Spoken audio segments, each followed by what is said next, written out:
nous serions sur le point d'observer une remontée explosive sur Bitcoin, potentiellement à partir d'aujourd'hui le 24 mars. Puisque en 2017, c'est ce qui s'était passé exactement à cette date. À partir du 24 mars, le Bitcoin était monté en flèche jusqu'à la mi-mai. Jusqu'à la moitié du mois de mai, le Bitcoin avait fait que monter. Ce qui est intéressant avec cette hypothèse, parce que forcément ça reste une hypothèse, ça collerait avec les données de la liquidité mondiale. Cette fameuse liquidité mondiale dont je te parle depuis plusieurs semaines.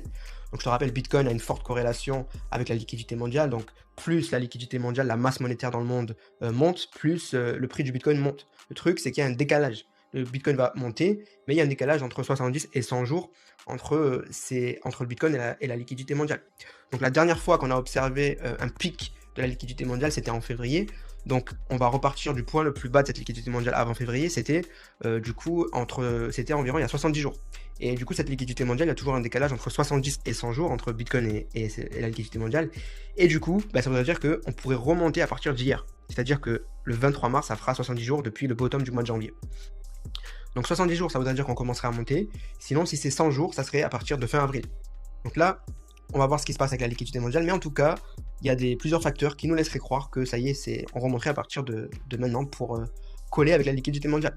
Donc ce qu'on observe maintenant, c'est une stabilisation du marché avec une légère reprise. Clôture d'hier au-dessus des 85 000 $ sur Bitcoin. Donc graphiquement, on a bien terminé la semaine. On a dépassé la moyenne mobile à 200 jours.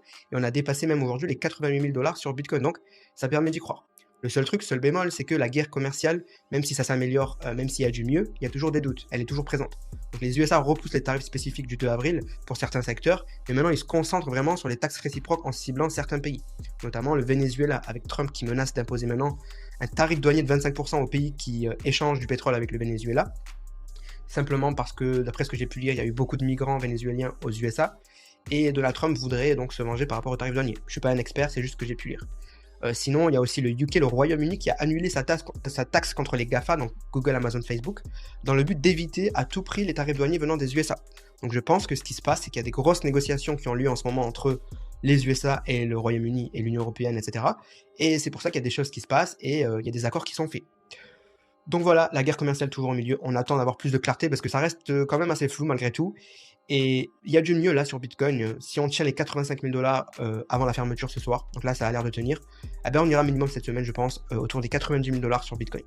Donc on va suivre ça de près. En attendant, je te recommande de rejoindre mon groupe Telegram 100% gratuit où je fais des messages vocaux tous les jours pour t'aider à réussir le bull market crypto. Je t'aide pour l'aspect psychologique et pour t'informer des nouvelles en temps réel. Donc le lien est dans ma bio, 100% gratuit. Je te recommande de rejoindre et je te dis à bientôt.